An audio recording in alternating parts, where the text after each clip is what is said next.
তাঁরা শ্মশানে বিচরণ করেন, মৃতদেহ নিয়ে সাধনা করেন, মৃতদেহের সঙ্গে সহবাস করেন, মৃতদেহের মাংস খাদ্য হিসাবে গ্রহণ করেন, পবিত্র অপবিত্রের ভেদাভেদের ঊর্ধ্বে উঠে সমস্ত কিছুতে শিবকে দেখেন।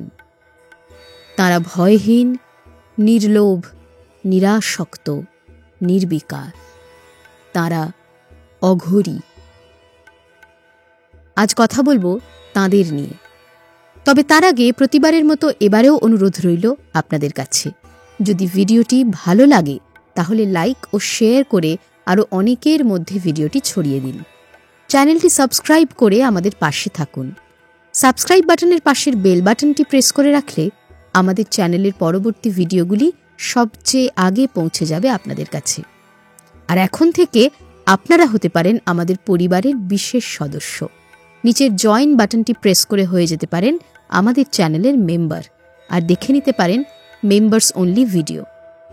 আর কথা না বাড়িয়ে শুরু করছি আজকের পর্ব। অঘরী কারা? তাঁরা কোথা থেকে আসেন, কোথায় যান, কি খান, তাদের জীবনযাত্রা কেমন, কি তাদের মতাদর্শ, সেই নিয়ে রহস্য এবং তর্কবিতর্কের শেষ নেই। কুম্ভমেলার মতো কিছু ধর্মীয় অনুষ্ঠানেই শুধুমাত্র তাদের দেখা পাওয়া যায়।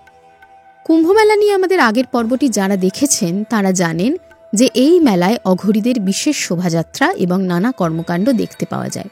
যারা এখনও আগের ভিডিওটি দেখেননি তারা একবার দেখে নিতে পারেন।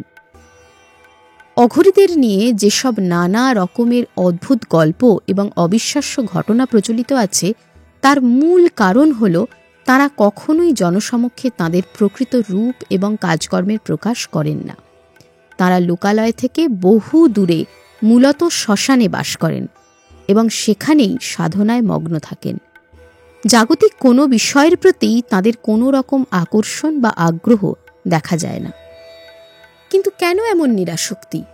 কি পাওয়ার জন্য তারা সমস্ত রকমের জাগতিক বিষয়বস্তু থেকে নিজেদের সরিয়ে রাখেন? এর উত্তর পেতে হলে জানতে হবে তাদের মতাদর্শ এবং আধ্যাত্মিক বোধের উৎস। অঘরী শব্দটি এসেছে সংস্কৃত অঘোর শব্দ থেকে, যার অর্থ ভয়হীনতা।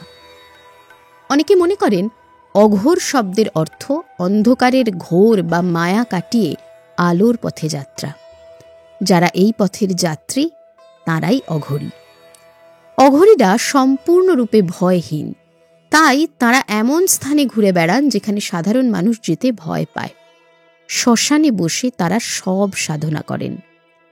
তারা শিবের পঞ্চম অবতার ভৈরবনাথ বা কাল ভৈরবের এবং মহাকালীর উপাসক। শ্বেতাশ্বতর উপনিষদে শিবকে অঘোরনাথ বলা হয়েছে। অঘরীরা সমাজে প্রচলিত পবিত্র অপবিত্রের ভেদাভেদ মানেন না। সমস্ত বস্তুতে শিবের অধিষ্ঠান বলে তারা বিশ্বাস করেন। তাই যা কিছু সাধারণ মানুষ ঘৃণার বিষয় বলে ত্যাগ করেন তারা সেই সবই গ্রহণ করেন। তারা তাদের সাধনার অঙ্গ হিসাবে মদ এবং মৃতদেহের মাংস খাদ্য হিসাবে গ্রহণ করেন। এমনও জানা যায় যে তারা মৃত মানুষের মাথার ঘিলু খাদ্য হিসাবে গ্রহণ করেন। শুধু তাই নয়, মল মূত্র প্রভৃতি তথাকথিত নোংরা বজ্র পদার্থ তাঁরা খাবার হিসাবে গ্রহণ করেন। তারা সূচি অসুচির ভেদ করেন না। সব বস্তুতেই তাঁরা শিবকে প্রত্যক্ষ করেন বলে কোনো কিছুকেই ঘৃণা করেন না। পশু মাংস ও নরমাংসকে তাঁরা সমানভাবে গ্রহণ করেন। একই রকম ভয়ঙ্কর বিভৎসতার পরিচয় তাদের চেহারা ও পোশাক আশাকেও ফুটে ওঠে। তাঁরা শিবের উপাসক হওয়ায় সারা দেহে চিতাভস্য মেখে থাকেন, গলায় মুন্ডমালা বা হাড়ের মালা পরে থাকেন, কালো পোশাক পরেন, হাতে থাকে করটি বা কপালা, যাতে করে এরা জল এবং মদ্যপান করেন। আসলে এরা পার্থিব জীবনের শেষ পরিণতি অর্থাৎ মৃত্যুর রহস্য ভেদ করে এক উন্নততর আধ্যাত্মিক জীবনের সন্ধান করেন বলে মানুষের অন্তিম গন্তব্য অর্থাৎ শ্মশানে জীবন কাটান এবং মানবদেহের অন্তিম পরিণতি অর্থাৎ মৃতদেহ নিয়ে সাধনা করেন। তবে এই সাধনার পথ অত্যন্ত দুর্গম এবং ভয়ঙ্কর কঠিন হয়ে থাকে। দীর্ঘ, কষ্টকর এবং অত্যন্ত গোপন পদ্ধতির মাধ্যমেই একজন সাধারণ মানুষ অঘরী হতে পারেন। যদিও অঘরী হওয়ার নির্দিষ্ট কোনো বয়স নেই, যে কোনো বয়সের এবং যে কোনো জাতি ও ধর্মের মানুষ অঘরী হতে পারেন, কারণ অঘরীরা এই সমস্ত ভেদাভেদের ঊর্ধ্বে। শুধু পুরুষ নন, মহিলারাও অঘরী হতে পারেন। অঘরী হতে গেলে সবার আগে নিজের জীবনের সমস্ত মোহ, মায়া, সুখ, দুঃখ, কামনা, বাসনা, জীবনের সঙ্গে জড়িত সমস্ত সম্পর্ক, এমনকি আত্মপরিচয়কেও ত্যাগ করতে হয়। অঘরী জীবনের প্রথম পদক্ষেপ হিসাবে নিজেকে নিজের শ্রাদ্ধ করে পিণ্ড দান করতে হয়। তারপর শুরু হয় গুরুর সন্ধান। গুরুকে পেলে গুরুর দেওয়া গুপ্ত মন্ত্র জপ করতে হয় টানা 12 বছর। এক দিনের জন্য মন্ত্র জপ বন্ধ করা যায় না। এরপর শুরু হয় প্রকৃত সাধনা। অঘরীরা মূলত 3 ধরনের সাধনা করে থাকেন: শব সাধনা, শিব সাধনা ও শ্মশান সাধনা। এরা শ্মশানে মৃতদেহের উপর পা রেখে দাঁড়িয়ে সাধনা করেন। সাধনার মাধ্যমে শক্তি বৃদ্ধি করার জন্য এবং সিদ্ধি লাভের জন্য তাঁরা আরও নানা পথ অবলম্বন করে থাকেন। অনেক সময় তারা শরীরকে ইচ্ছাকৃতভাবে কষ্ট দিয়ে মানসিক দৃঢ়তা বৃদ্ধির অভ্যাস করেন। যেমন এবছরের মহাকুম্ভ মেলাতেই দেখা গেছে কোনো একজন অঘরী টানা 12 বছর ধরে নিজের বাঁ হাত উপর দিকে তুলে রেখেছেন, যার ফলে তার বাঁ হাতের স্বাভাবিক বৃদ্ধি ব্যাহত হয়েছে। এভাবেই কেউ আবার টানা 10 বছর দাঁড়িয়ে রয়েছেন।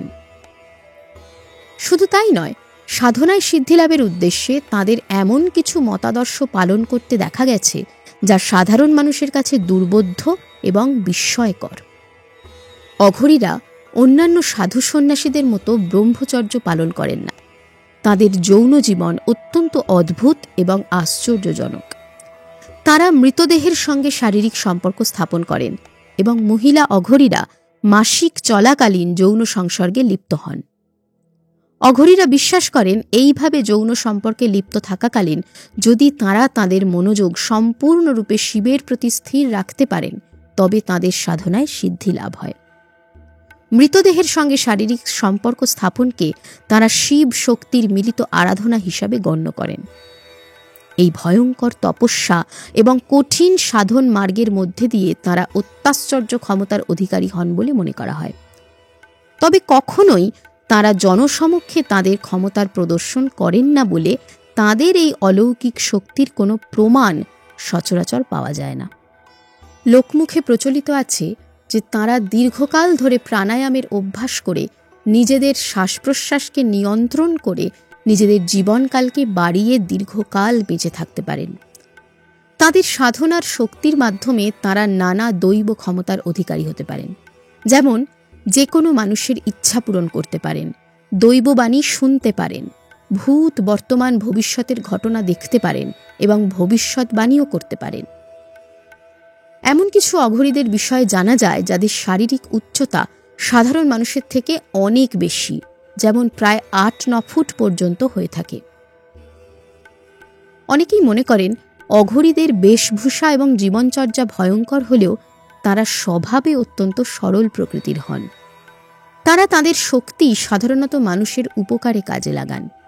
তবে যেহেতু তারা অন্তরালবাসী, তাই তাদের জীবনচর্যায় হস্তক্ষেপ করলে বা তাদের গোপনীয়তার সীমা লঙ্ঘন করতে চাইলে তারা ভয়ঙ্কর রেগে যান।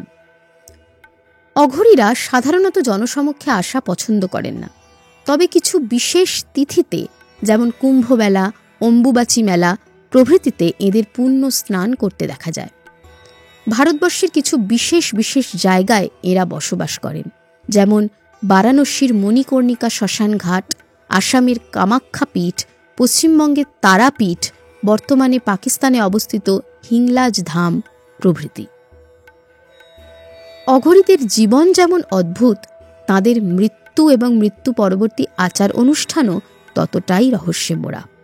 কোনো অঘরী মারা গেলে তার দেহ কিছু বিশেষ আচার অনুষ্ঠানের পর গঙ্গা তীরবর্তী বা কোনো পবিত্র শ্মশানে জ্বালিয়ে দেওয়া হয়। কখনো বা তার নির্দেশানুসারে মৃত্যুর পর তার দেহ কবর দেওয়া হয় বা নদীতে ভাসিয়ে দেওয়া হয়।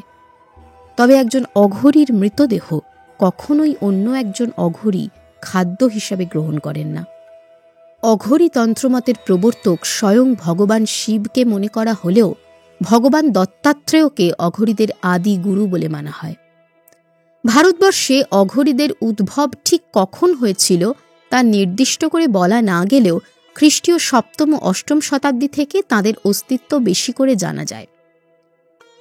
ভারতবর্ষের প্রথম অঘরী তান্ত্রিক হিসেবে যাকে মনে করা হয় তিনি হলেন বাবা কিনারাম।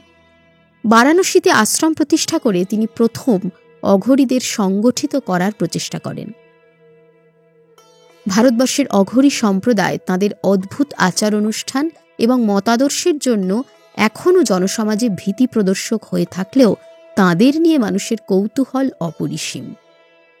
আপনারও যদি অঘরীদের সম্পর্কে কোনো তথ্য জানা থাকে তবে আমাদের কমেন্ট বক্সে লিখে জানাতে ভুলবেন না কিন্তু। সকলে ভালো থাকবেন। নমস্কার।